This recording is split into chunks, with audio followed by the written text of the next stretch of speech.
Hello, I'm going to show you how to remap controls and adjust sensitivity in Assassin's Creed Shadows. If this video helps you, please like it, leave a comment, and don't forget to subscribe.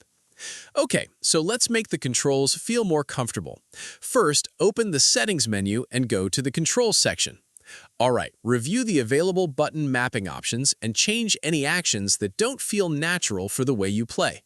Now, adjust your camera sensitivity little by little instead of making huge changes all at once. Once you've found a comfortable setting, spend a few minutes running, climbing, sneaking, and fighting to make sure everything feels responsive. If aiming or camera movement still feels too slow or too fast, go back and make small adjustments until you're happy with it.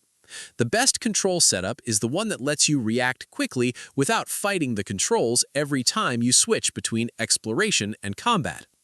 And that's how you remap controls and adjust sensitivity in Assassin's Creed Shadows.